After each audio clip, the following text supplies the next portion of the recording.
We're going to break down some potential defensive breakouts here on the Cowboys Report. And in part, there were so many breakouts last year because of Dan Quinn, the Cowboys defensive coordinator. If you love Dan Quinn, if you love having him as your DC, show it by liking this video right now.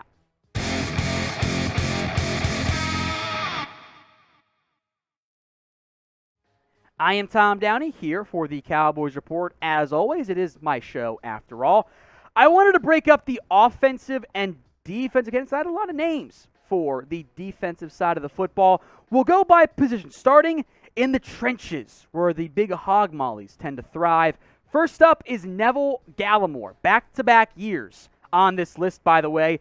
Unfortunately, has been limited by injuries in part over the past couple of seasons. Now, Gallimore, for his own, I'll call it claims, does say that he has added 16 pounds of muscle as of late, which is, don't know if I believe that, but Dallas, in a desperate way, needs a defensive tackle to emerge.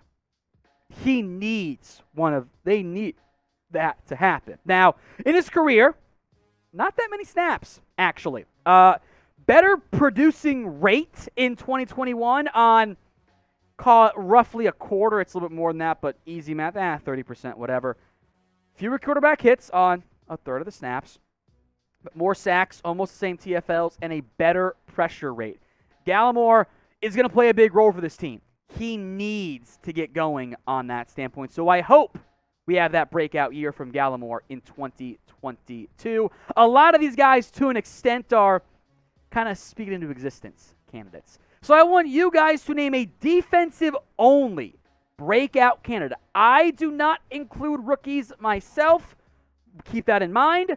But I want to hear from you. Who do you think breaks out this year for the Cowboys on defense? Let's go to the other big-name defensive lineman, young Osa Odighizuwa, OO97, Agent 0097, as his nickname has been a little bit. He flashed plenty as a rookie. In fact, even a bit more than Neville Gallimore has so far. Now, he did cool off as the year went on. He hit the rookie wall to an extent. And the second year, I am hopeful, is the jump year, so to speak, for Osa. We mentioned how the defensive lineman, somebody needs to break out. The big thing this defense is missing is that impactful interior penetrator. If you have a dynamic interior pass rusher, it can unlock so many things for your defense. Hopefully, Osa or Gallimore end up being that guy. Osa's pressure rate, by the way, a very impressive 9.25%. For a first-year defensive tackle, that's actually pretty good. 6 TFLs, 2 sacks, but he did cool off as the season wore on. So who is more likely to break out among those defensive tackles this year?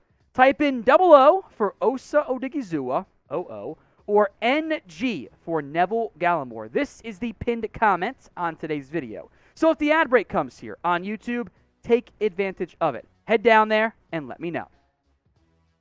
Another defensive lineman, Chauncey Golston, who is getting more reps at defensive tackle in passing downs at OTAs. He also claims, at least, to have added 20 pounds to his frame. Now, he was listed last year at 268. Listed weight is not, and often isn't, the same as playing weight. Golston added 20 pounds to his playing weight. So he could now actually be 268 or 288. Likely somewhere in the middle. My guess is somewhere in the mid to high 270s, which presents him in the situation of being a hybrid player in the mold of Tyrone Crawford. Didn't do much on a surprisingly large sample size, by the way, last year. But as a defensive end on base downs, as an interior rusher on nickel downs, passing downs, don't sleep on Chauncey Golston this year.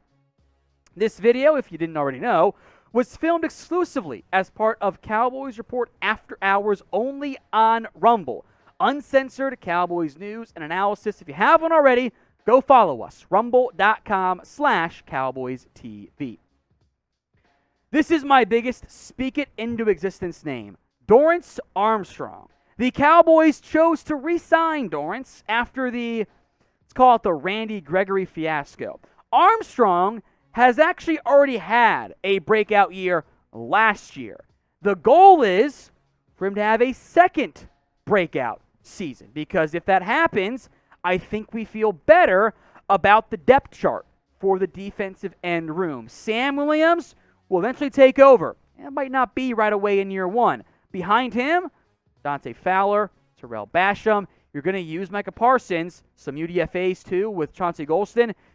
Armstrong is in line after playing more pass rushing snaps last year than Gregory to have another big role.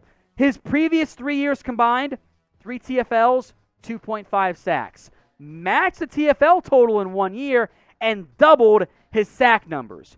Do I think that happens again with like 6 TFLs and 10 sacks? Probably asking for a little bit too much, but how about 5 TFLs and 7 sacks? I would be hyped if I got that out of Dorance Armstrong in 2022. So help me speak this into existence. Second breakout, like second lunch or second dinner or whatever. Type DA in the comments section if you want to speak a second breakout by Dorance Armstrong into existence this year. But there is no defensive breakout candidate quite like Jabril Cox. This is a perfect name. Cox did not play much in 2021, had that torn ACL. Sounds like Cox is recovering from that unfortunate tear, and he has a chance of a major role in 2022. I am expecting Cox to burst out this upcoming season. Otherwise, I'm going to be disappointed.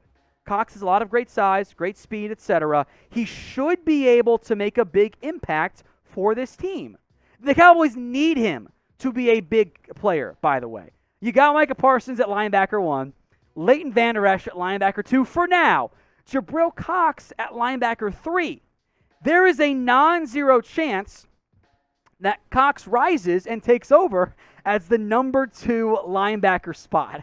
So he did not play much last year, I know, but I am curious to see just how big Cox can get in terms of his particular role and his sack numbers tackle numbers in 2022. Only had 2 last year.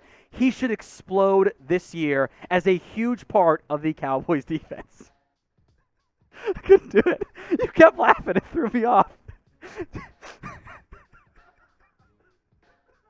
All right, if you haven't already, subscribe to the Cowboys Report. We're doing defensive breakout candidates. We already did offensive ones as well because I wanted to split those 2 up and be able to make as many innuendos about Jabril Cox as I possibly could. Hit that big red button and subscribe for more free Cowboys videos and not subtle jokes either right here on the Cowboys Report.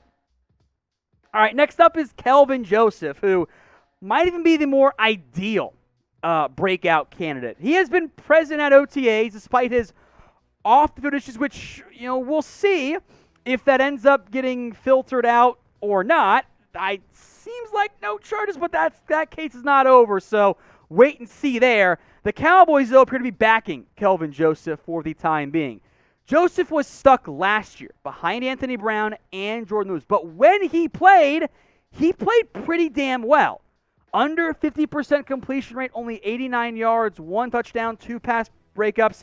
He played pretty well in a very small sample size. The nice thing is, barring regression, the Cowboys are actually in good shape at the cornerback room with Trayvon Diggs, Anthony Brown, Jordan Lewis, and Kelvin Joseph now as corner 4. There's also Nashawn Wright, Deron Bland. Hopefully, Joseph stays out of trouble and takes a step forward this upcoming year. Can he become cornerback 2? That's more or less the long-term goal for Dallas, but he has to prove it. Otherwise, it's going to be Anthony Brown and Jordan Lewis once again. So make your predictions. Will Kelvin Joseph take over as CB2? Why for yes, he will, and for no, he will not. Malik Hooker, next up here. a logical pairing with Jabril Cox, by the way. Hooker was re-signed instead of DeMonte Casey. And as the year went on, he took over as the starter at the back end of the season. The arc for Malik Hooker has been pretty rough. Great first couple years. Injuries plummeted him. He signs cheap one-year deal. Isn't 100% as the season goes on. Eventually takes over as the number 2 safety. Now he's back in that role. 2-year, $8, or I think it should be $7 technically, $1 million deal from Malik Hooker. Hopefully, he continues the arc that I thought he was going to be on at Ohio State. Playmaker, great ball skills, speedy. He might never be the same guy I thought he was going to be, but he can still be a good football player for you in the end. So I am excited about Malik Hooker's potential impact in 2022.